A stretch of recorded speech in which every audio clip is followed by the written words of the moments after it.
Obvio, ¿no? Qué canción de verano, qué canción de verano, me acuerdo. Tengo recuerdo Un de esta estreno, canción. un estreno, 2016. Un estreno, bueno, H pero está somos un poco sindicalista vintage. de música Somos hoy. un poco vintage. Nosotros nos Sí, gusta esa cosa. demasiado a veces. Bueno, estamos acá, como les decía, tenemos el gusto, el placer de estar con el doctor López Mato. ¿Cómo te va? ¿Qué tal? Bueno, me tocó una posición medio difícil. Después de Ani Ventura y toda... ¿La viste en Aventura cuando salió? Sí, la vi, la escuché, pero viste, a mí me toca la peor parte. Ahora, no. Estuvieron hablando de las posiciones de la cama y ahora yo tengo que hablar de Fernando VII, por favor. Bueno, de todas Si sabía que venía ella, preparaba otra cosa, Claro, ¿no? otro Porque día, un poquito, un tono un poquito más elevado. Bueno, pero esto es un magazine de salud, así que bueno, hablamos de todo un poco y aparte tocamos en todo, la salud de distintos ángulos. Así Sí, que, seguro. Y vos sos un capo en este tema de historia del arte, aparte de la oftalmología. Y acá voy a leerme el otro libro. Te consta que lo leí. Sí, es verdad. Y todavía estoy No, pero este es otra historia. Y todavía estoy con Juan XXI, revisando Juan XXI. La historia del Papa Médico es muy divertida. Es muy divertida y compleja también. Y compleja, sí, es un tema complejo. Bueno. Es un tema complejo, pero es un tema para investigarlo con más detalles. A mí me gustó mucho. Y te digo más, lo he hablado en el Vaticano, este tema. No me digas. Te lo juro que lo he hablado en el Vaticano, en una visita que tuve. Y quedaron también, ¿no? Que algunos muchachos de negro y que no me sabían responder. Digo, bueno, pero ¿qué pasa con esto? En la iglesia hubo este antecedente. Y Juan XXI, Sí. y lo reconocen. Pero bueno, es un tema... Era un médico que también hacía educación sexual y reproductiva. Y después fue nombrado papa. Exactamente. Cual, primero se recibió de médico, hizo toda la carrera y fue un médico destacado, escribió libros, trabajó sobre educación sexual y reproductiva y se dice que hacía una especie de control de la natalidad. Efectivamente. Y sin embargo, bueno, después la Junta de Cardenales lo terminó nombrando papa. Sí. Digamos, duró poco tiempo, pero otro día vamos a hablar de eso. Sí. Vamos a hablar de Fernando VII. Fernando VII. Bueno, porque escuchame una cosa, empezamos el año del bicentenario de la independencia. Sí. Entonces, bueno, con un grupo de amigos estamos haciendo toda una puesta en valor de este proceso independentista, que es muy curioso en la Argentina, porque vos fíjate que es el único país de América Latina en donde hay un proceso libertario, que es 1810, y hay un proceso independentista, que es 6 años más tarde. Claro. Los demás países se metieron, la mayor parte se metieron así derecho, ¿no? Vamos a la libertad y la independencia, y vienen los españoles y se les hicieron pelota. Claro. Al final esta posición un poco ambigua termina siendo la posición triunfalista, en donde tiene que ver esta figura de Fernando VII. Yo siempre digo que Fernando VII es lo peor que le pasó a España y probablemente también lo peor que les pasó a los argentinos, a los latinoamericanos. ¿Por qué? Porque Fernando VII, en realidad, si uno se va a acordar, cuando empieza 1810, la familia real había quedado presa. Y Fernando VII había quedado preso. Fernando VII había desplazado a su padre, Carlos IV, y Fernando VII queda preso de Napoleón y vuelve en el año 1814. Ya para el año 1812, en España, que estaba peleando contra los franceses, surge una constitución liberal. O sea que había más punto de coincidencia entre los disidentes latinos o hispanos parlantes con los liberales españoles. Claro. Y es Fernando VII que llega en 1814 y ahí se pudre todo, porque Fernando VII podría haber tenido la inteligencia de decir, bueno, para pelear contra las colonias es muy complicado, ya venía con la experiencia de los ingleses, entonces hubiese dicho, bueno, mirá, vamos a tratar de transar, ellos ya tienen una posición, ahorrar sangre. Acá justamente con Fernando VII, la guerra de independencia, que bueno, ahora nosotros lo vemos como algo glorioso, bárbaro, pero fue un despilfarro de sangre, fue una situación muy conflictiva que se podría haber evitado con un poco de inteligencia a Fernando VII, ¿no? Te hago una pregunta. Era un hombre que se lo describe como con una personalidad polémica, ¿no? Era un idiota. Así vamos a hacer las cosas ahora, era un pavo. Así lo entendés bien. Era un pavo, sí, era un pavo bien borbón, absolutista, vago, mujeriego, las tenía todas. Bueno, sí, pero era problemático, bueno, está bien.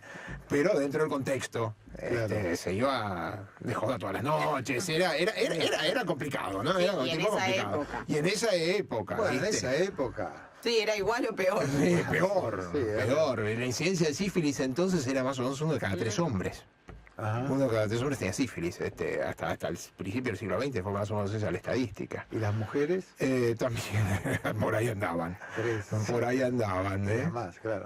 Probablemente qué? 1, 3, No, 1, pero 4. no, lo digo porque si 1 cada 3 Se contagiaban. Sí, se contagiaban. había Sí, seguramente más mujeres o la misma mujer tenía que Habrá sido 1 de 4, Bueno. más o menos. Por ahí. Sí, bueno, o sea que este hombre era un hombre particular, era un hombre obeso, era un hombre, digamos, con Obeso, sí. características- Lo que pasa es que empezó siendo como el futuro de España, el deseado, le decían, el hombre que iba a sacar a España del marasmo en que lo había hundido su padre, Carlos IV, y el príncipe Godoy, que también había hecho varias barrabasadas, ¿no? Se había vendido a los franceses, y en eso Fernando VII, que pasa a ser del deseado, y cuando vuelve en 1814, deroga la Constitución de 1812, que era famosa Viva la Pepa. La Constitución de 1812, liberal, que limitaba la monarquía. Es decir, no es lo mismo el concepto liberal de hoy en Sí, día que el obvio, concepto obvio. liberal del Sí, siglo XIX. Y este hombre deroga las limitaciones que le estaba imponiendo el pueblo, deroga la Constitución. La Pepa era, bueno, de ahí viene la expresión, porque se vota la Constitución el día de San José. Entonces, por extensión, le dicen la Pepa. Y la Pepa era una Constitución más liberal, entonces había más De ahí viene permisividad. la frase Viva la Viva la Pepa, exactamente, de ahí viene. Anoten porque vamos a preguntar esto. De ahí viene la expresión muy buena, viva la Pepa. Y la deroga. Y entonces hay toda una serie de liberales, muchos médicos liberales, que bueno, se oponen a esto y son puestos presos. Entre ellos, un doctor que se llama Castelló, ¿no? Un catalán. Hay un pueblo, Castelló, en Cataluña. Bueno, resulta que Fernando VII sigue con su vida complicada, y en un momento empieza a tener problemas. Bueno, en ese momento, fíjate que la dieta que tenían, sobre todo los reyes, pasaban todo el día comiendo carne, y carnes conservadas en salmueras o achuras, que era la única forma, cuando no había heladera, era la única forma de conservar la carne, la tenías que poner en sal, y bueno, y después venía con todo el sodio, la hipertensión, el ácido úrico. Casi todos los reyes terminaron, todos tenían problemas. Bueno, le decían, la gota le decían la enfermedad de los reyes. Claro. Porque como eran los tipos que más comían achuras, terminaban con el ácido úrico por el claro. cielo, y todos tenían problemas de ácido úrico. Y este hombre empieza entre ácido úrico, la hipertensión, empieza con insuficiencia renal. Ajá. Los médicos tratantes dicen: no, bueno, la verdad que no sabemos qué hacer. Y dice: bueno, pero alguien tiene que curarme. Y mire, el único que puede ser es el doctor Castelló. Sí, pero está preso el doctor Castelló. Que lo traigan, dice, hombre. Entonces lo saca de la cárcel al doctor Castelló. Entonces Castelló dice: sí, cómo no, yo lo trato. Y así yo pongo un tratamiento. Andás a ver qué habrá sido el tratamiento, probablemente dietético, lo habrá matado de hambre al gordo. Y mejoraron los índices, el tipo se empezó a sentir mejor y salió la insuficiencia renal. Entonces dice: bueno, yo ya lo curé, don Fernando, ahora vuelvo a la prisión, porque yo soy liberal. Entonces Fernando VII le dice: no, escúchame una cosa. Usted de acá en adelante tiene permitido decir viva la Pepa, viva la Constitución. Usted es el único que puede hablar libremente delante mío, pero usted se queda acá y me cura. Idiota, Y pero me no siga comía tratando. vidrio. Claro, no comía vidrio. Era idiota, pero no comía vidrio. Entonces ahí Castelló empieza a tener una relación más acercamiento con Fernando VII, logra que liberen a varios colegas y a varios amigos que estaban presos. Y después hay un cuadro que está en un cuadro de Madrazo, en donde figura la muerte de Fernando VII. Y se lo ve a Fernando VII que está tomado de la mano ¿de quién? De Castelló. Mirá. Está tomado de la mano de su médico.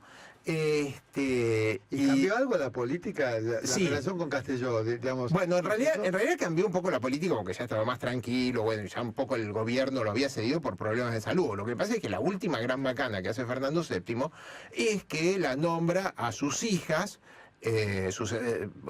pone la ley sálica, en donde permite la sucesión de las mujeres, y entonces pone a su hija, Isabel II, que también era otra papanata, que termina de destruir España. Es decir, el gran problema de España lo produce primero Fernando VII y después su hija, que aparte como lo desplaza a su hermano Carlos, empieza lo que se llama la serie de guerras carlistas, en donde, bueno, que hay una sucesión que creen que es la legítima, que es la del hermano varón, que tendría que haber sido él el rey, y por el otro lado, Fernando VII, que nombra a su hija, Isabel II, que, bueno, termina quedándose con los liberales, pero termina con una guerra intestina entre los españoles, y al final ella tiene que terminar abdicando y yéndose a París porque el gobierno de ella fue un desastre, ¿no? Es decir, ella no estaba capacitada para gobernar y ponía periódicamente a sus amantes, tuvo 10 hijos.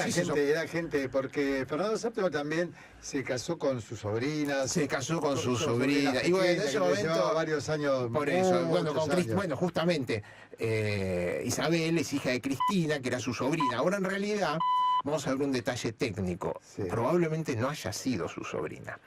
Porque me encanta, en un momento... Estos son en un momento... El Bueno, intruso de la historia. claro, bueno, pero es así. Sí, Carlos IV estaba casado con una princesa italiana que a su vez tenía un romance con el primer ministro Godoy.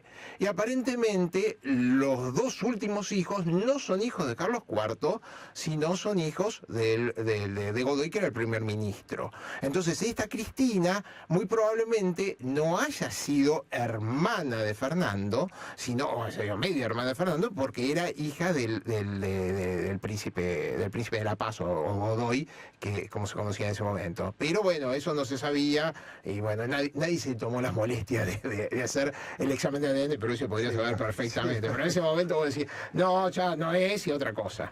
Bueno, pero Cristina, vos fíjate que Isabel de España, Isabel II de España, tiene 10 hijos, se sospecha de 10 padres distintos. Pero ella oficialmente estaba casada con su primo, que se llamaba Francisco de Paula, al que le decían Paquita la Mariquita.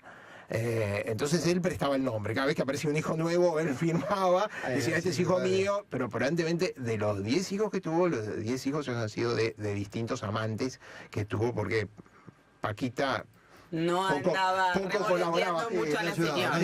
La primera noche que pasan juntos, le preguntan ya que estuvieron hablando de las posiciones en la cama, bueno, le preguntan a